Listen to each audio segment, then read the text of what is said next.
Hello, my name is Andrew Kaunitz, and I'd like to welcome all participants, all remote participants, and I see that there's almost 300 of you, which is very gratifying, to this webinar, which will be presented by two experts in the field of contraception and menopause and perimenopause. We'll first be hearing from Dr. Skouby, and then later from Dr. Bitzer. This webinar was supported by an unrestricted educational grant from Besson's Healthcare.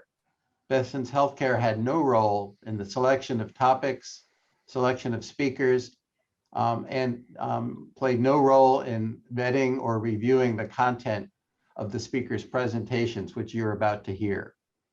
So with that, I'd like to introduce first our first speaker, which will be Dr. Sven Skouby. Dr. Skouby is professor in the GYN endocrine unit, Herlev Gentofte University Hospital. He's also in the Faculty of Health and Medical Sciences at the University of Copenhagen in Denmark. Dr. Skouby will be presenting an overview of the perimenopause, including endocrine changes, skeletal health changes, and setting the stage regarding perimenopause. Dr. Skouby. Thank you, Andy, for this kind introduction to this webinar, which I suppose will be an interesting updated discussion on how to perform the best, the most contemporary counseling in these women. So it's my pleasure to discuss with you how do we optimize when considering the metabolic and bone impact that may be existing with the existing methods, but also be due to the situation, physiological changes in the aging woman.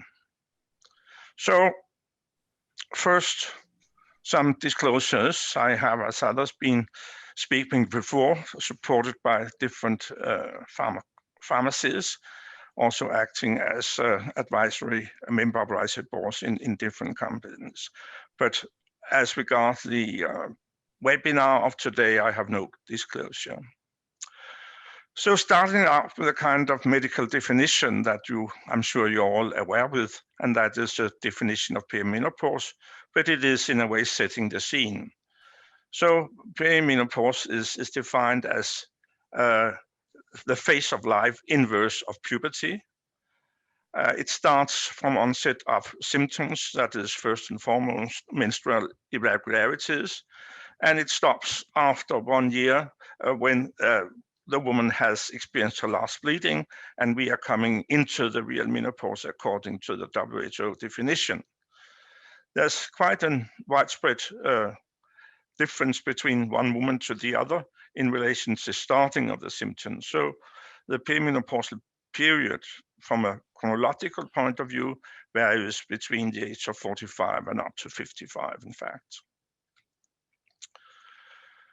So how do we optimize contraception during that period? Well, it's always nice to speak about the future. So I will start out by trying to reach the stars. And what do I mean by mentioning that? Well, I think that the future is application of personalized medicine. I'm sure you have all heard this discussion on introducing personalized medicine based upon research advantages made in relation to the decision of one person's full genome. And what has that to do with contraceptive advice in the future?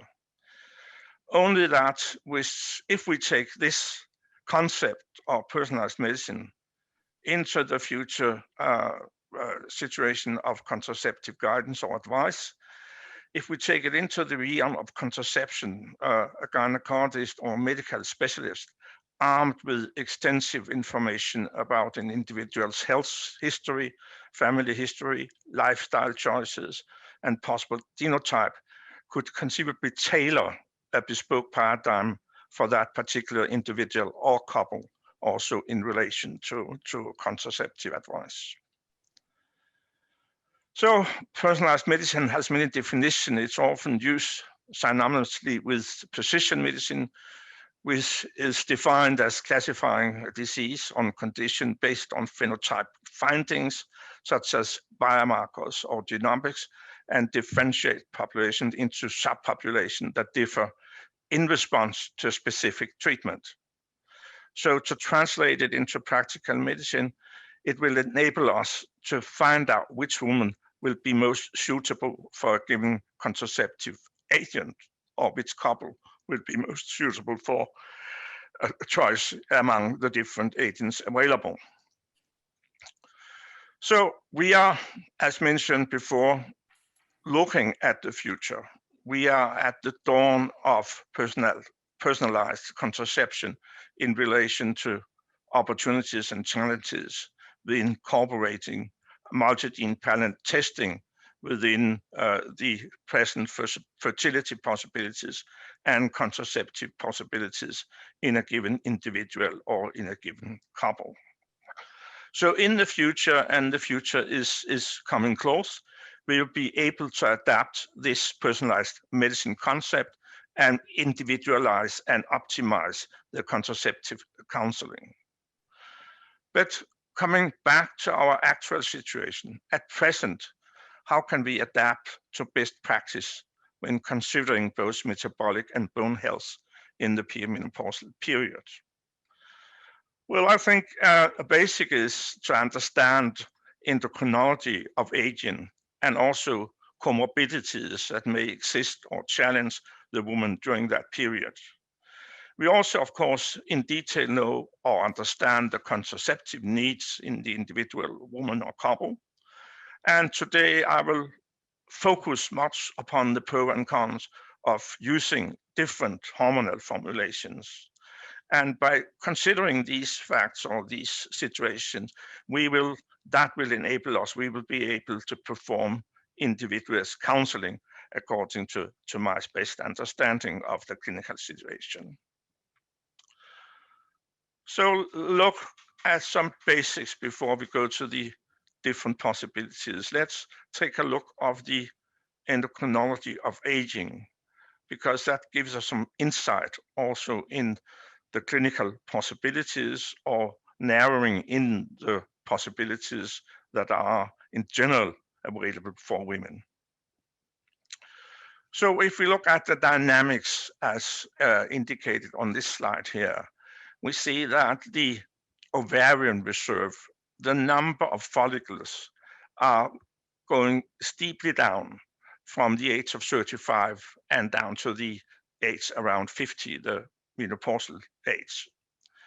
I think it's generally well understood that the number of follicles, oocytes, that a woman can deal with is given already when she is in the fetal stage.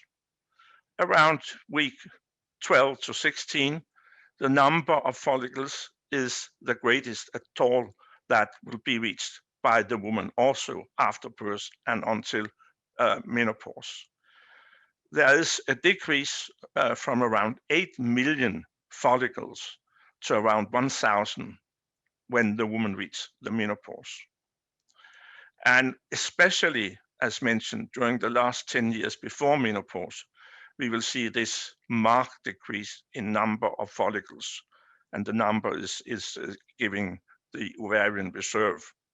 So naturally, this will impact also the fecundity of the woman. And you will see some remarkable endocrinological changes accompanying the decrease in number of follicles. I think also it's today basic medicine that you will have a dramatic increase in the pituitary hormone, the follicular stimulating hormone, which will double or triple when the woman reaches the menopause, and therefore we can also at least theoretically use it as a marker for menopause.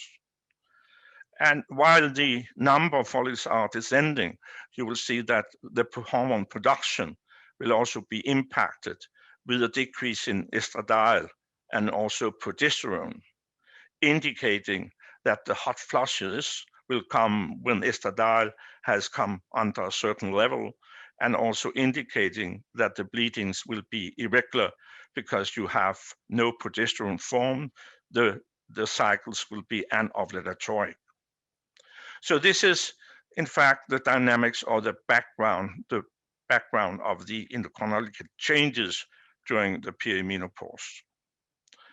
And as mentioned, the changes will impact also the chances of becoming pregnant, the monthly fecundity rate. And you will see here that this slide here indicates the fecundity, and it just reflects also the fall in the ovarian reserve as demonstrated on the last slide. So a dramatic decrease in the possibilities of achieving a pregnancy when a woman comes close to 40 and even beyond the age of 40. And this contrasts in a way the situation that is actually taking place in real life these days. Because on this slide here, you see the mean age of women at birth of first child. And this is going back to 2005. And I can tell you in Denmark, we have the mean age of a woman for bearing her first child will come above 30 years of age, as the most recent figures I have seen. So there's a contrast with the fecundity and the decision among women on when they would like to have their first child. It will go beyond the limit for this discussion of today to find out the reasons, but we all know there are social family reasons to consider before the couple or the woman is ready for her first pregnancy. So what are we looking at when we see the situation, the endocrinology of aging and the contraceptive needs? We see that there's a decreasing fecundity, as mentioned, but still women above 35 years constitute approximately 20% of contraceptive users. So there's a great individual overlap between the end of the normal fertile period and the decrease of fecundity during the perimenopausal period. So therefore, the choice of contraceptive methods is affected by the woman's perception of life quality and also earlier contraceptive habits and her endogenous endocrinological situation. We also in real life have to appreciate that there is a change in sex life habits. So coital frequency and ovarian reserve factor interferes highly into the probability of pregnancy. Therefore, methods with lower inherent efficacy may be suitable for some perimenopausal women, and that is again due to the facts as shown at the lower part of the slide, with a decrease in the ovarian reserve and change in the hormonal endocrine situation among sex steroids and pituitary hormones. So in that period, pregnancy may, for some women, be unlikely, in some women unwanted because they have already established their family size. But in other women, pregnancy is still not achieved, and they may to some extent be uncertain on how they should form their life. Is it career? Is it waiting for the right man in her life? Or are there other factors impacting her choice of becoming pregnant? It's a difficult situation for many women. So therefore, you will see that still 48% of all pregnancies in women in their 40s are unplanned, making this the second most common age cohort for unplanned pregnancies. So we as professionals, as doctors that should give counseling, are coming into a special situation in that age group because there are so many personal considerations for the woman to take and for us to consider before giving advice. If we look at the contraceptive use across countries, you will see here if you look at the geographical situation, that there's a great difference, variation between countries. And there's also a change from early on, often sterilization accepted by the female partner, to now using reversible methods such as the pill or the IUD, and the IUD especially after we have had introduced the levonorgestrel releasing system. But all in all, many women are protected if you look at the right-hand side of the slide, but with different methods. And that points to the important factor of giving the optimal guidance or counseling, because there's such a variation based on positions or different geographical areas. So over and above the individual methods recommended, you have to consider what has been established during the last decade, the medical eligibility criteria. And especially when prescribing contraception for women aged over 40 years, health professionals should be guided by these MEC criteria. And I'm sure you know that they are based upon WHO publications or the UK MEC criteria or the US criteria, which are most similar in their content. However, above the general MEC criteria, obviously individual clinical judgment is required, particularly when prescribing for women with multiple medical factors. So focusing a bit on hormonal contraceptives, and again, looking at metabolic effects. What are the pros and cons of using these agencies as contraception? But first and foremost, if you look at the general healthy perimenopausal period, we have quite good evidence from a lot of articles or Cochrane reviews that even in women above 40 years of age, if you prescribe a low dose combined oral contraception, it will only have little and probably no clinical impact in the situation, the metabolic situation leading up to any situation with a disease situation. We know that from, for instance, this study here, where there was a group of women, 50 women, using the combined compound preparation and using IUD. And on the slide here is giving, in the upper part of the slide, the fasting glucose and the glucose tolerance test over a 3 hours period. And you can see here that in these women who were healthy, there was no difference in the oral glucose tolerance test in the control cycle and after 6 months intake.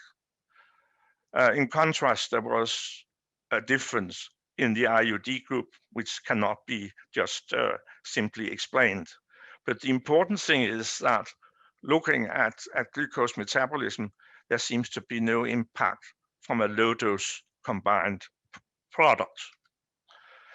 And if you look at lipid levels here, cholesterol and triglycerides, you can also see in the upper part of the slide that low dose combined contraception with hormones seems to have no impact. In this study here was used a combination of estradiol and levonorgestrel. You might find small changes in newer products if you compare with levonorgestrel if you use newer products with third and fourth generation, the expression should be avoided, but the newer types of progestins, such as drospirenone or desogestrel, you will, or noctismet, you will see here that there is minor changes, but all in all, there's no clinical effect using neither of these low-dose products on lipid metabolism. In the IUD group, not a surprise, no changes in lipid levels. So going back to the different low-dose preparations available, here we can use whatever is supporting compliance, whatever product that the woman feels is suitable for her without perceived or real side effects. And the metabolic situation is given here on this slide here. Only minor biochemical changes was associated with the low-dose product in that situation, levonorgestrel, but it's the same with other products containing newer progestins, only minimal changes with no clinical significance. So the low-dose combined contraceptives can be a satisfactory contraceptive choice for all healthy perimenopausal women according to their perception of side effects, and therefore supporting or not supporting a good compliance. But evidently, when you come to the age of 45 up to 50, there may be coexisting comorbidity, which can include the situation given here on this slide here. And here we have to consider if there's any deterioration of the condition or impact on medicine given against the conditions when prescribing OCs or the combined OCs. And especially when this is the situation, you need to again consider or consult the MEC, the MEC criteria, because they are set up in order to underscore recommendations on safety of methods for people with certain health conditions. And I'm sure you have seen the table on the lower part before. The MEC criteria is dealing with 4 categories. The category 1 is a method that can be used in all circumstances, and in also in situation if there is at least limited clinical judgment during use. And category 4, the method should not be used. So this is the MEC criteria, a very practical tool in order to secure that the guidance, the counseling you give is according with results of best research dealing with the different comorbidities that may exist. So in my last part of the presentation here, I will give you some information on BMD, bone mineral density, what are the pros and cons of hormonal contraceptives again. And I will just turn your attention to one large study, a systematic review published back in 2006. And just to make it short, it included 75 articles on the effect of combined OCs on bone density in the premenopausal and perimenopausal populations. And the evidence was appraised by the Oxford Center for Evidence-Based Medicine with the different levels of evidence you may know. And the conclusion is that there is good evidence for a positive effect of all contraceptives on bone density in the perimenopausal women, and a fairly good evidence for a positive effect, meaning prevention on fracture when women have been on the OCs for more than 5 years in the perimenopausal period. It will prevent fractures in the postmenopausal period.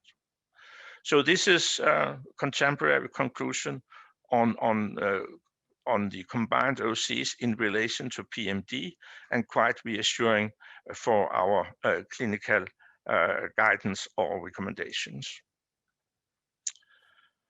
So as conclusion, at present, how can we adapt to the best contraceptive practice when we are considering especially what we have been discussing here, the metabolic and bone impact that could be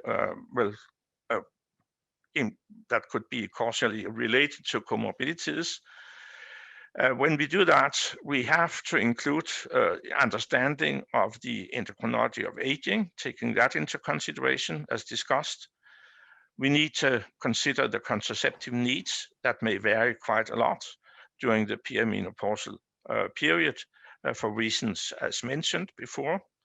And we have to evaluate pros and cons of different hormonal formulations when we discuss this preparation or these preparations, which are still the most preferred among perimenopausal population, despite an increasing use of also the IUDs or the LNS. But again, at the bottom, the most important message is to perform the individualized counseling, taking these items into consideration, because that will, needless to say, increase compliance. And this is, of course, what is highly needed when you look at still the high number of unwanted pregnancies we can find in the perimenopausal population. Thank you for your attention. I'd like to thank Professor Skouby for that excellent overview about perimenopause and contraceptive implications.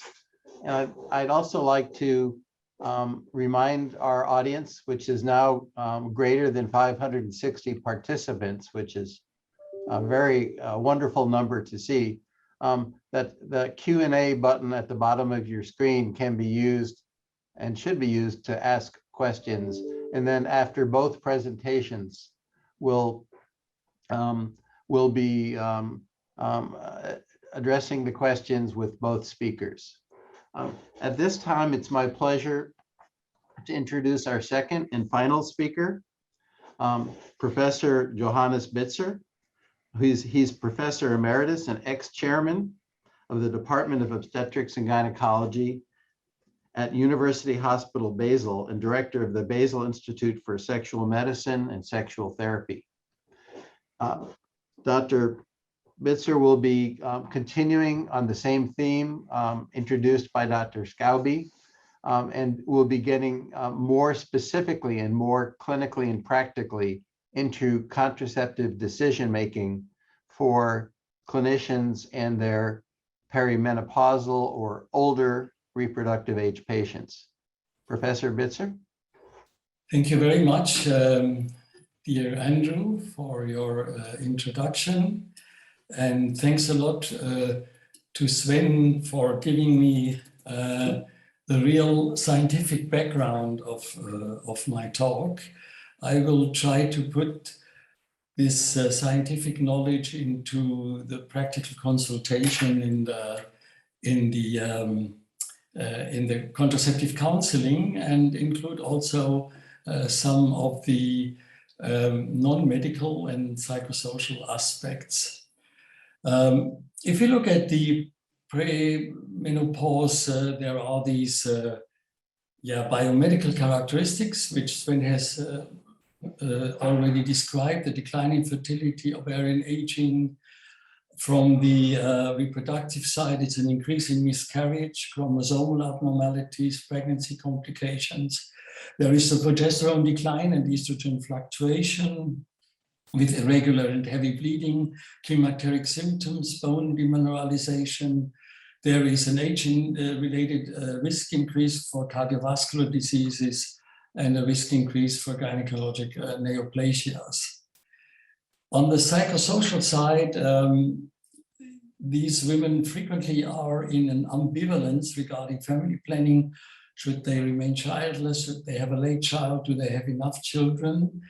Their psychosocial situation is frequently characterized by having sort of this sandwich situation. There are the adolescent children, there is the care for parents, there are the professional career challenges at a maximum frequently in this phase of the life, and at the same time maybe a decline in energy, burnout and depression, and loss of sexual desire.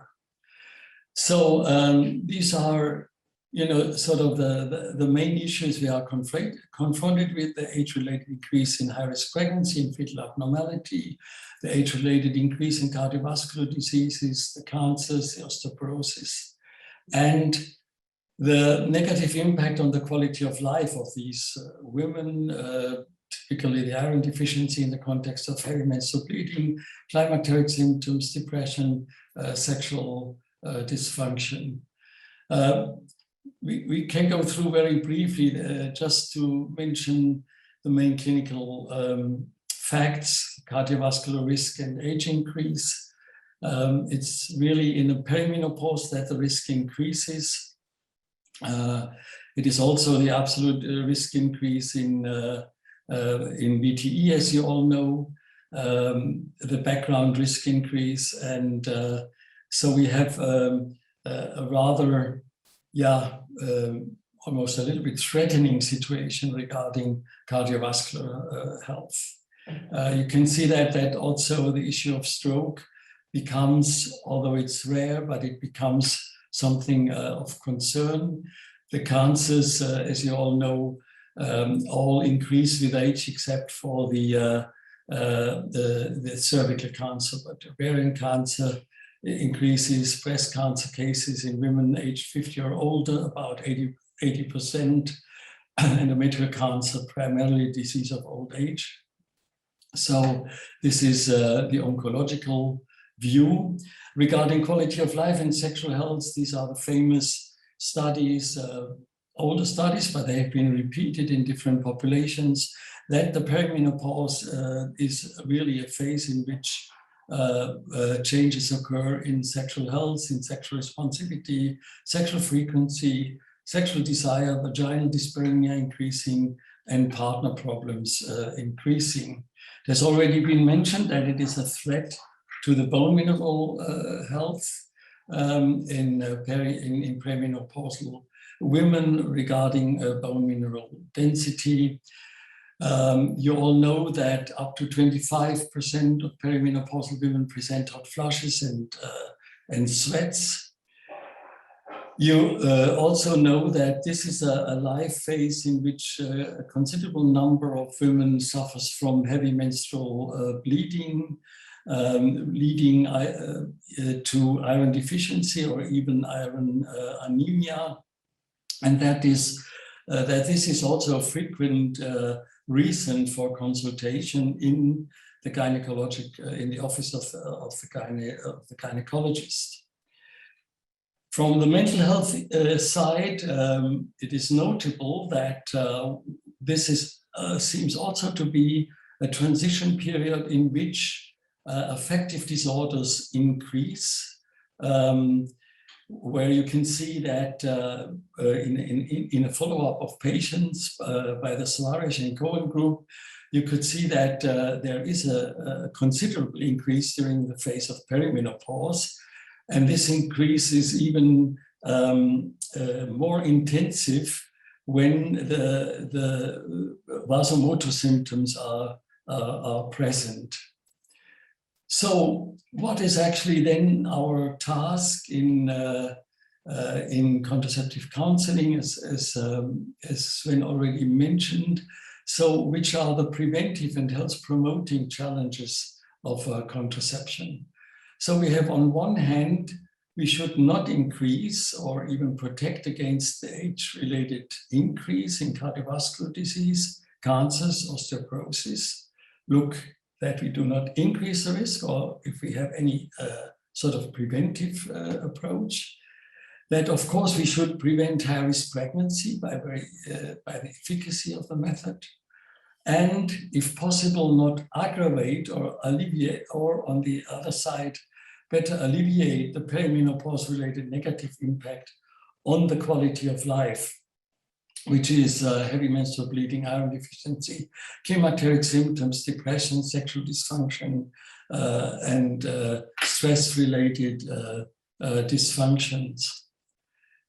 So you may already know that we have tried in Basel to develop some sort of a structured approach in contraceptive counseling, also in the different phases of life, that we believe the art of counseling is to bring three variables together: the woman's profile, the context, and the method profile. Because in fact, we do have a lot of methods available. And for each of these methods, what we as physicians have to know based on evidence-based medicine and studies is what is the efficacy of the method, what is the effectiveness of the method, what are the health risks, what are the side effects, and what about the health protection and the benefit. So you can see this is already a huge amount of available options, and for each options we somehow have these four main characteristics to look into. This is variable one, the method profile. The variable two, the woman, we all know about that. This is very important, medical profile, because this is the basis for the medical eligibility criteria.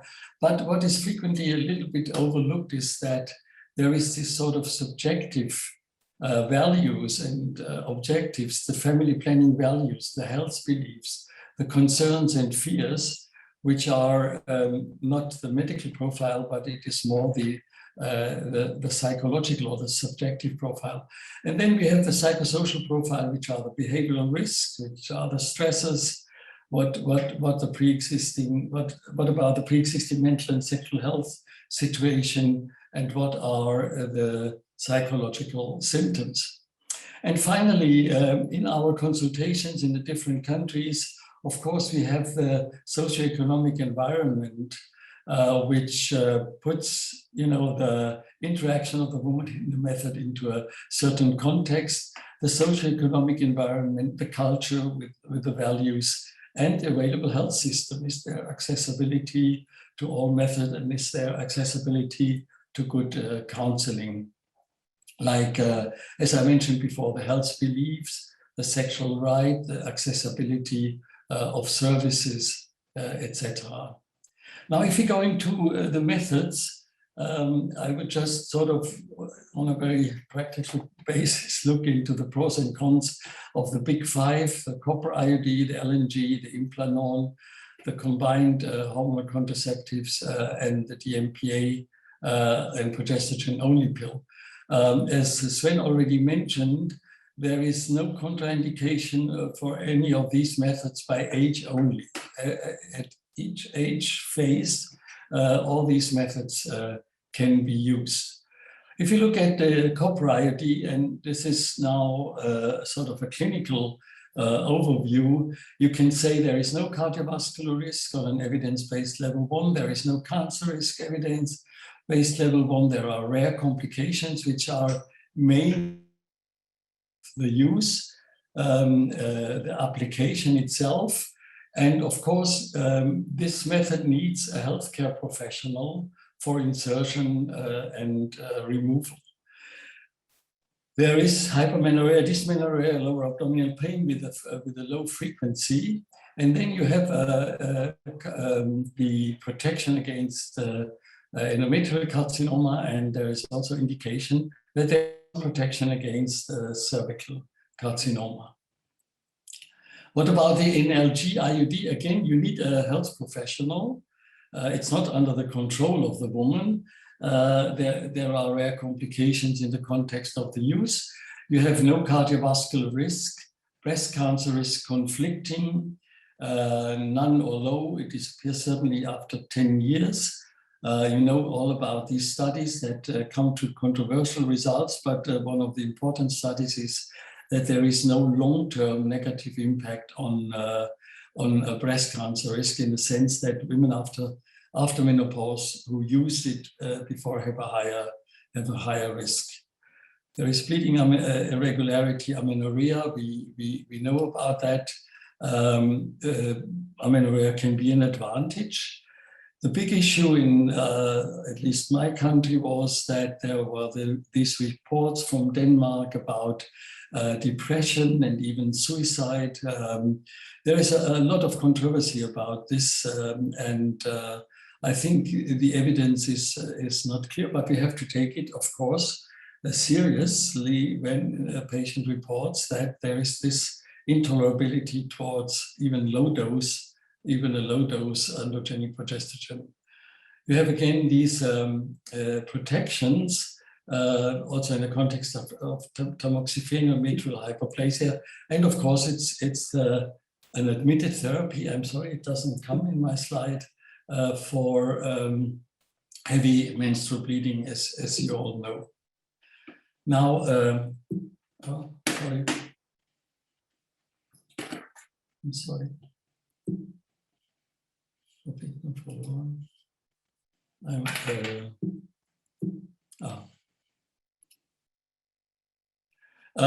What about Implanon?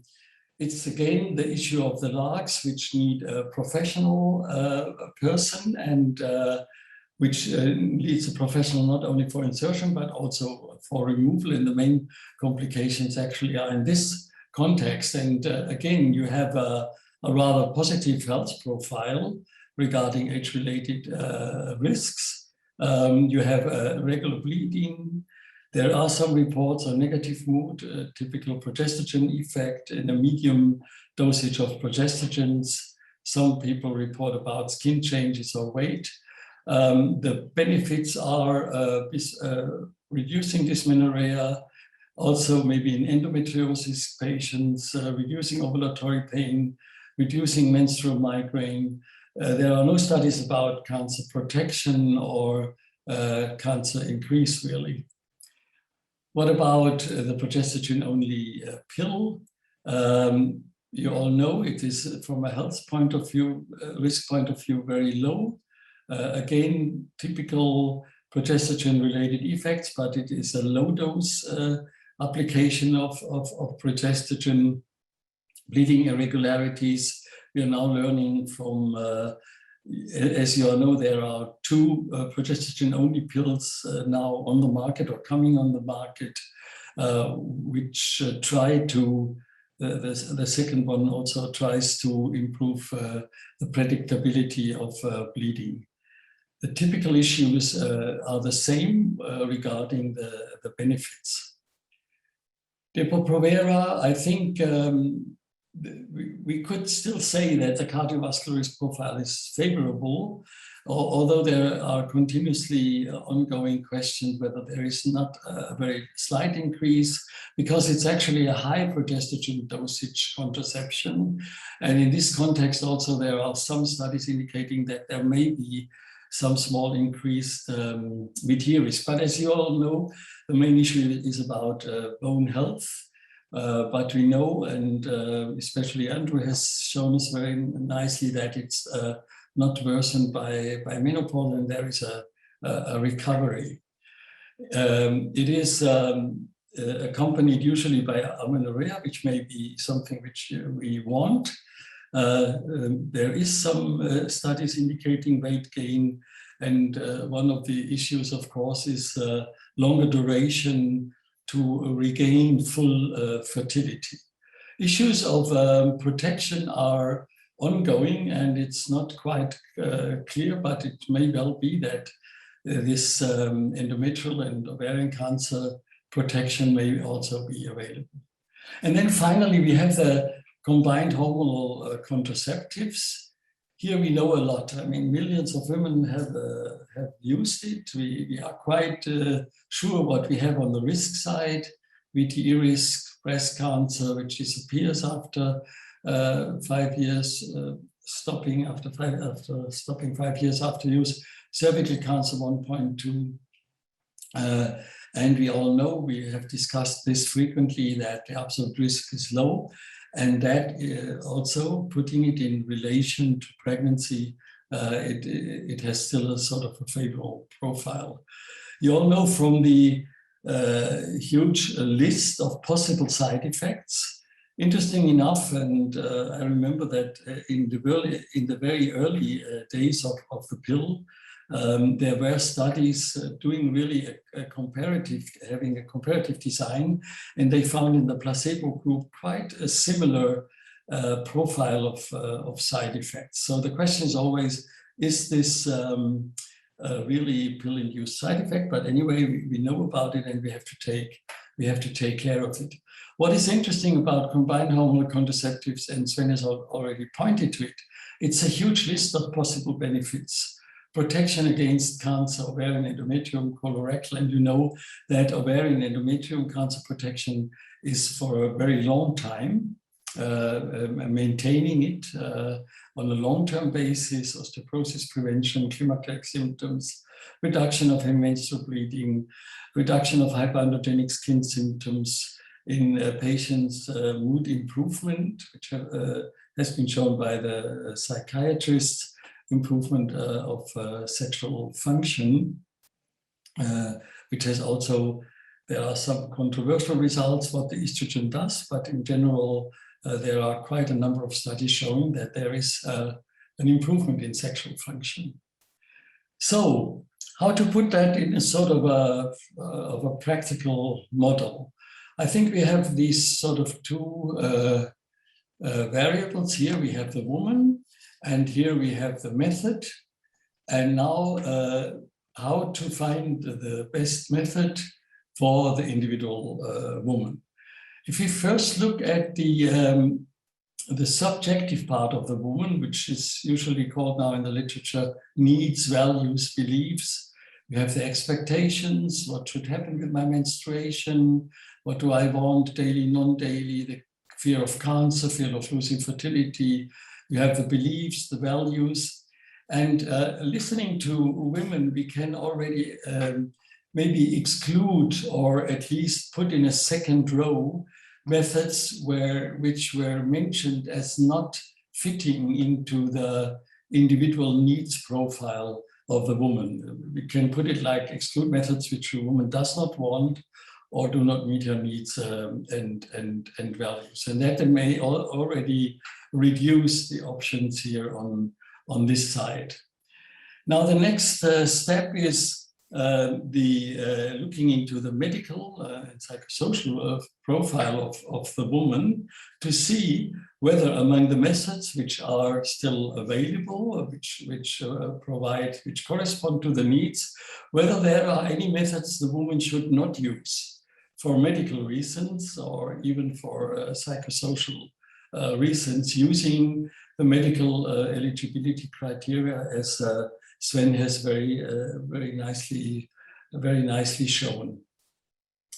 Regarding the psychosocial profile, we do not have a correspondent international document in the sense of eligibility. So this is more something based on the clinical experience people have about what you would give for example, you wouldn't give in a postpartum period with a postpartum depression, you certainly would not give Depo-Provera, etc.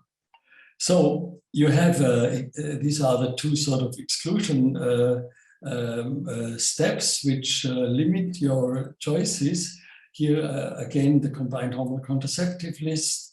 We have a lot of help also from the UK looking into what are the exclusion criteria for progesterone-based contraception, short and long-term differences.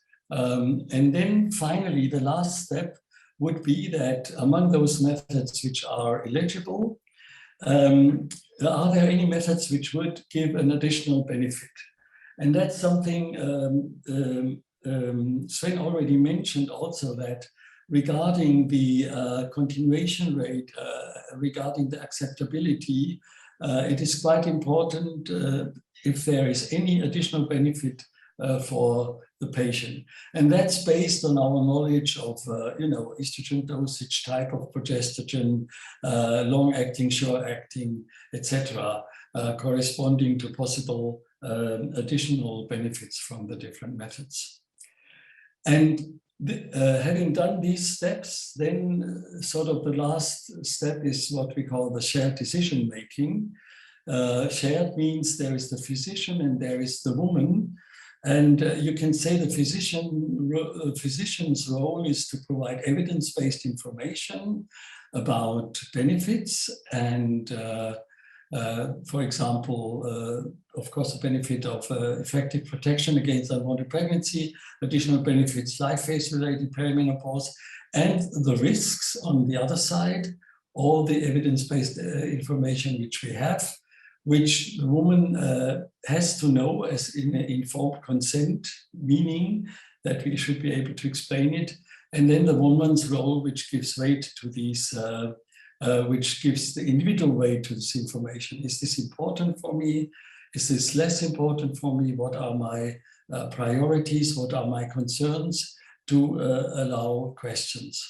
So finally, to take some take-home messages, perimenopausal women have a naturally low fertility rate, but still need effective contraception to protect them against unwanted high-risk pregnancies. The transition period carries with it age and endocrine-related changes, which have an important impact on the general reproductive health of the woman, as well as her quality of life. Each contraceptive method had 4 basic characteristics with special relation to the perimenopause: efficacy, health risk, tolerability, additional benefits. Each perimenopausal woman has her individual biopsychosocial profile consisting of her objectives, her medical risks and resources, and her psychosocial profile. So good contraceptive counseling and care aims to make the best fit between contraceptive method and individual woman by structured interactive counseling based on principle of patient-centered communication and shared decision-making. Thank you very much for your attention. Thank you, Professor Bitzer, for a very useful and comprehensive overview of contraceptive decision-making for our older reproductive age patients. So I'm happy to see that a good number of you have used the Q&A button at the bottom of your screen. I have been aggregating the questions, and in a moment I will give both Professor Bitzer and as well as Professor Skouby an opportunity to answer. I'm going to request, so that we have time to do as many questions as possible, I'm going to request that the responses be brief and to the point. A common theme among many asking questions out in the audience, which is more than 560 now, was the impact that both combination hormonal contraceptives as well as the progestin IUD have on future risk of breast cancer. So perhaps both of you could weigh in there, and perhaps Dr. Skouby can start, since much controversy has been injected into this area by a Danish investigator. That's right. We have in Denmark exceptionally good registers, and much of the information on this issue here has come from these registers, indicating a small but increased risk of breast cancer after long-term use of OCs and disappearing again after 5 years. But I know that Finnish data in Finland, they have also good registers. They are coming up with information that contradicts this idea of increased risk. Thank you. Professor Bitzer? Yeah, I think it's especially in Switzerland, the LNG IUD discussion regarding breast cancer risk was quite sort of public. And as Sven already mentioned, I think there are really controversial results, and I respect very much the big database of Denmark. But as we know, cancer, the physiology or the development of cancer is a complicated process, having a lot of variables coming into play, including also diagnosis, including access to diagnosis, etc. So my concern is that the statistical differences, which, if you look at it from an epidemiological point of view, are below 2, relative risk increase below 2, that would, I think, put some doubt whether it's really clinically of such importance, and whether it is really helpful that these anxieties are created. Yeah, thank you both. So this is a question that my older reproductive age patients frequently ask as well.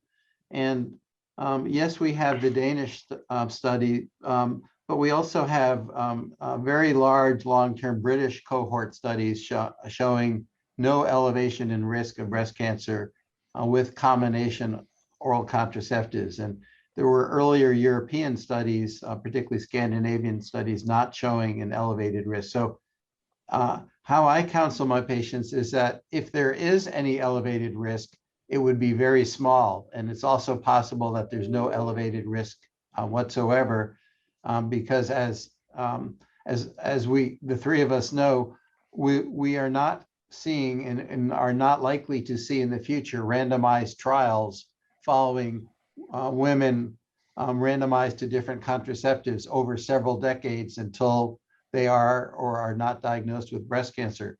I don't think we'll ever have a study like that. So we are left with observational data, which is imperfect. And thank you both for your responses. So another common question from a number of participants relates to when to stop hormonal contraception in our older reproductive age or perimenopausal patients. And furthermore, is testing for FSH or other biomarkers useful in this clinical context? Let's start with Dr. Skouby. I mean, this question pops up from time to time, and early on there was a statement made on at least one of the bigger congresses that if you measure FSH during a pill-free interval of 7 days, you could have an indication of whether the woman had reached menopausal situation. And if you waited 2 weeks, even better information on that situation. But I think today, in most European countries, I suppose also in the US, you do not lean on biochemistry in order to find out when it's the time to stop. Also because the woman above the age of 50, up to 55 maybe, and who is healthy can use COC. Okay, thank you. And Professor Bitzer? Yeah, well, I think it's the same. We still have in Switzerland some practice that after stopping the pill and asking the woman to protect via condom or abstinence, make an FSH, and about 6 weeks later make another FSH, and if both values are high, that you may then consider that fertility is extremely unlikely. But in practice, I would agree that it is a safer procedure to go for what is said to go for age and a very low likelihood. What certainly is not helpful is just one FSH, and if that is high, say, okay, you are free. Safe side. So thank you both. The US medical eligibility criteria, which both speakers have referred to, as well as WHO criteria, are available in an app. Let's see if I can, here's a little bit what the app might look like. And it is a free app.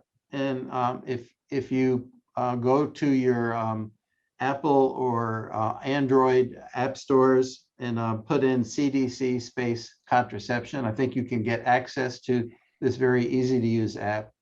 And the CDC guidance would suggest that if women continue to be medically eligible to use contraception from a safety perspective. That is, there are no cardiovascular risks that would prevent safe ongoing use of estrogen, progestin contraceptives.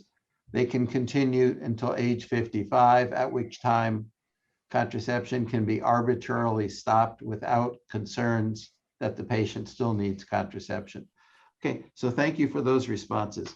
Here's a question I got from several participants.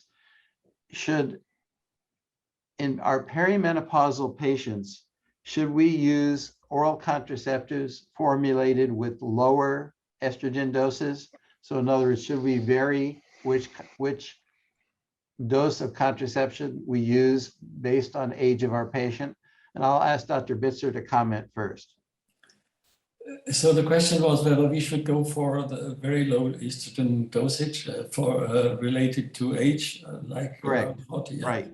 Well, I think in my view, it is useful to go for estradiol preparation, actually, which I think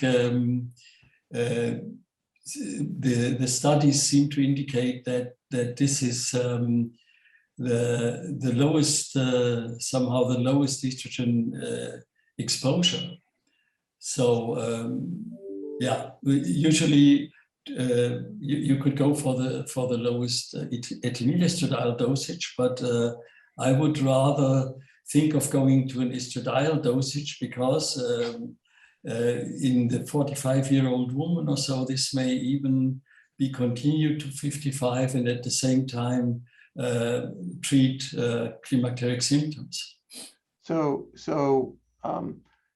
just so I'm clear and the audience is clear, so although we may not have comparative data, you're recommending that clinicians consider using estradiol as opposed to ethinyl estradiol oral contraceptives in older age group women because it may be safer from a venous thromboembolism risk as one consideration. Would you include the new E4 or estetrol oral contraceptive formulation along with estradiol pills?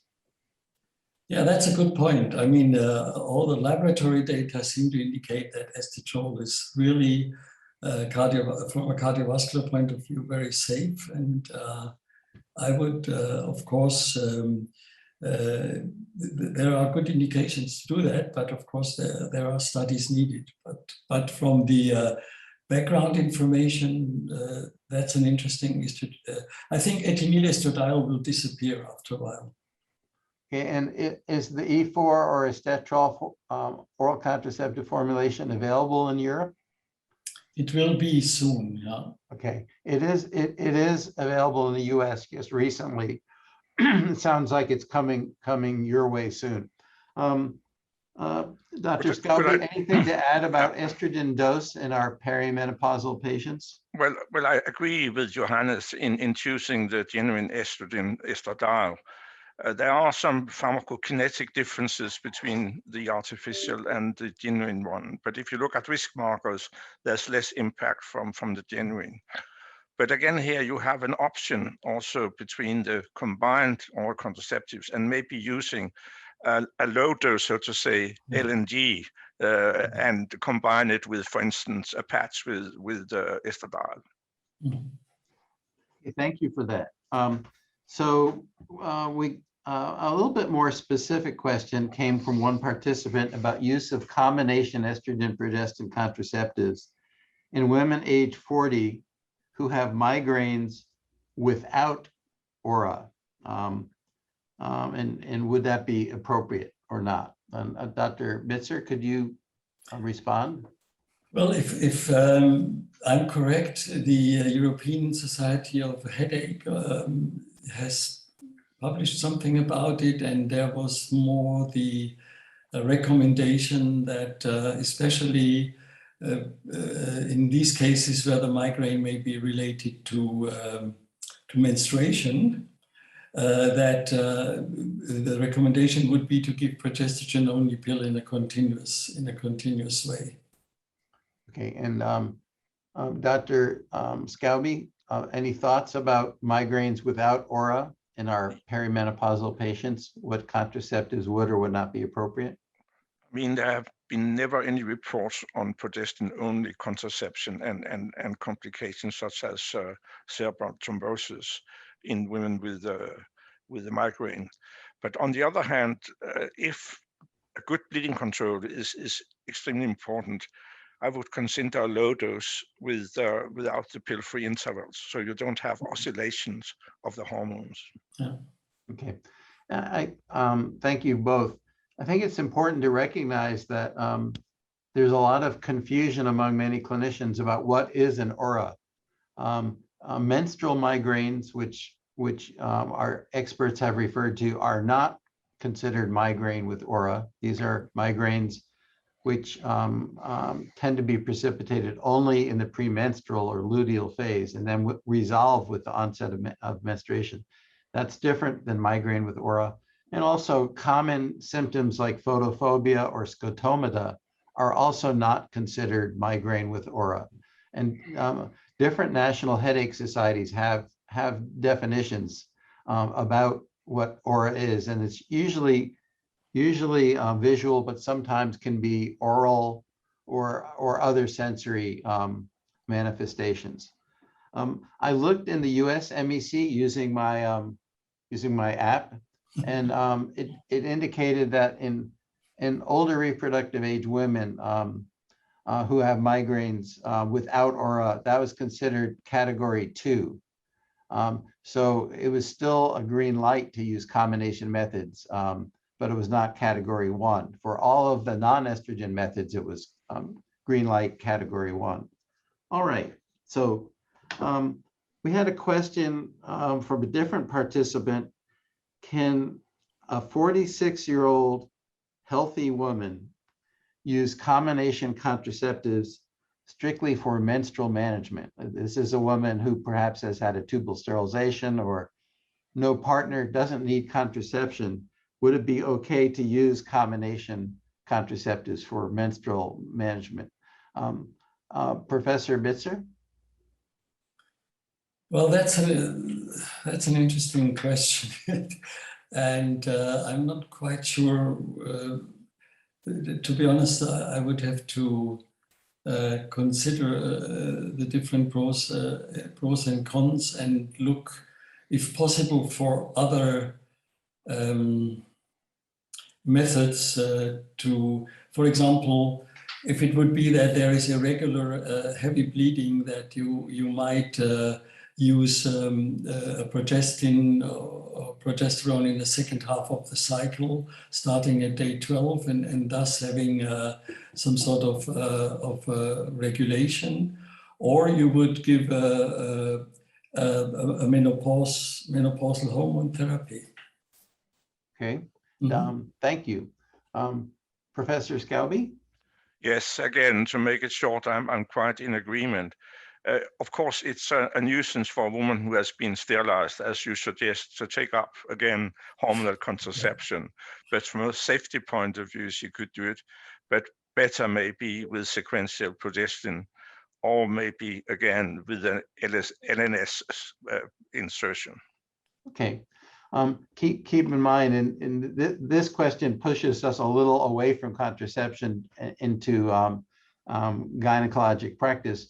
But if you're seeing a woman in her mid or late 40s with abnormal uterine bleeding, she needs to be evaluated prior to starting her on therapy. Right. And evaluation, it would depend on what type of clinical background you have and what access you have. But endometrial biopsy may be appropriate, and also an ultrasound, either a plain unenhanced vaginal ultrasound or a saline infusion ultrasound, or in some practice settings, even office hysteroscopy might be appropriate. So those evaluations might be first, and then if the patient's a good candidate, medical eligibility 1 or 2 category, and you've ruled out endometrial pathology, then I think you could start combination methods. All right. So what about the safety of combination methods. One participant asked, when treating a woman with polycystic ovarian syndrome, who's also in her 40s, not a young woman with PCOS, but an older reproductive age woman with PCOS, is it safe to use combination hormonal contraceptives? Let's start with Professor Bitzer. Well, that's a good point, and that's a difficult issue. I think the argument would be that, first of all, at that age group, you have an increased risk for VTA age-related, so the background risk is increased. You have an increased background risk regarding PCO situation. So in that situation where the background risk is regarding absolute numbers increased, the 1.3 increase in VTE risk has to be considered as more relevant than in a young woman. And I would rather look into other solutions for this lady. Okay, I think you make some very good points. Professor Skouby? Yeah, it's an interesting question, of course, but let's consider the PCOS situation, because it seems that the bleeding disturbances level off according to increased age. So the bleeding situation may be better in the PCOS women with an advanced age compared to younger PCOS women. The other thing is weight. 60% of PCOS women appear to be overweight. And here the VTE problem is, of course, obvious. We do not know so much about the PCOS condition per se in relation to VTE. There are 2 good American studies, including 4,000 women in each, and they come to different results in relation to impact from COCs in PCOS women. So the jury is still out. But in principle, I think you can use the combined COC in PCOS women also in that age group. I think all 3 of us agree, and I think we can send a unified message to our over 450 current participants that if your patient is older, and which is our focus today, and your patient also has a high body mass index of 30 or greater, as many women with PCOS have, as Professor Skouby has pointed out, then you start getting into the medical eligibility criteria of multiple cardiovascular risk factors. And then that's when the categories go from 2 to 3 in terms of risk. And so I think all 3 of us would agree that if your PCOS patient is in her 40s and is also obese, which we see more of in the US than perhaps in other parts of the world, it would be indeed better to avoid a combination method and instead focus on progestin-only methods, including progestin-releasing IUDs. Especially because of hyperplasia and cancer, the risk is increased in the PCOS population. And maybe one of the new oral progestins, which have some sort of a little bit of anti-androgenic property. So here's a question about should you continue combination hormonal methods in a perimenopausal patient who has recently had to start taking an antihypertensive medication to control recently diagnosed essential hypertension? Professor Bitzer? Yeah, I think if the hypertension is controlled, the eligibility criteria, I think, are quite clear about this. That it would not be a category 3 or 4. Maybe I'm wrong. Sven, what do you think? I'll check, and perhaps while I'm checking, we can get an opinion also from Professor Skouby. Yeah, I think that the medication, the control of the blood pressure is essential here. And I mean, there are some women who have a hormonal-dependent blood pressure. So in all cases, check the blood pressure after starting both the COC and even HT in the menopausal woman. But in both situations, I think it's acceptable if you start out with a well-monitored and well-controlled blood pressure. Okay, so here, under condition on the app, I put in hypertension, and this is adequately controlled hypertension. And you can see a lot of green, except at the bottom, it becomes reddish pink. And the reddish pink is for combination methods. So, so for all methods except for estrogen containing methods, it's 1 or 2. And then for even well-controlled hypertension, at any age, it's actually 3 for combination methods. Now let's go back for a second. Now, But that's what US. about? That's US. Yeah, yes, that is I'm not US. sure whether the other, Yeah, so- WHO has the same. Exactly. Yeah, good point, Johannes, because the WHO might be less rigid or strict. Mhm. And it is true that we have more malpractice attorneys in the US than you have in Switzerland or Denmark. And that is a real issue. Okay. Let me, I'm going to have one more question because it's time to close soon. All right. So this will sort of reinforce what we've already discussed, but this will be our closing question. What is the ideal time to remove a progestin IUD in a woman who's in her late 40s or early 50s who does not report vasomotor symptoms? She's free of bothersome hot flashes. She's been doing well with her progestin IUD, and she's now 49 or 50, we'll say. Would you just leave it for a while or remove it? We're going to ask Professor Skouby first, and then Dr. Bitzer, and then we will be closing shortly. I think here, as in other matters related to the perimenopausal woman, you need a personal consultation and need her opinion on the situation. You will run no risk of continuing with the IUD, although the risk for her to become pregnant is maybe eliminated.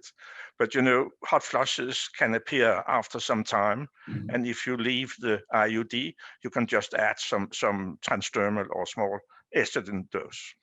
Right. Yeah, Exactly. I have used the term surfing through perimenopause to describe continuing the progestin IUD and adding transdermal estrogen. Professor Bitzer? No, that was an easy one. All right. So anything to add? We do have one last slide, and I'd like all 446 participants to wait for this last slide. Anything to add, Johannes, before this last slide? Well, I think I like the meeting. Although we couldn't sort of prepare it. I think everybody was working on his own, and yeah, I think maybe because we have a certain age, I liked it really. I will also point out that the Q&A includes many complimentary comments, that, including comments like wonderful discussion. And I know I always look forward to the clinical discussion from the experts, and I appreciate all the questions, and I particularly appreciate the expert answers from our two professors. So I think it's time now for the last slide. So it is our hope, it is the IMS hope, that next year in 2022, that all of us will be able to have a live IMS meeting in Lisbon in late October, as you see. I'm thinking I would love to go. I have actually never directly participated in an IMS meeting before today. And I've been very impressed by the program, by the quality of the experts, and the excellent questions submitted by our learned audience. So perhaps I'll see Johannes and Sven and meet many of the folks who asked questions next October. Let's hope the pandemic's better and that we can travel on a live basis to next year's IMS. So thank you, Professor Skouby. Thank you, Professor Bitzer. This was a very educational and a really a wonderful webinar. A pleasure. Thank you. Bye-bye. Bye.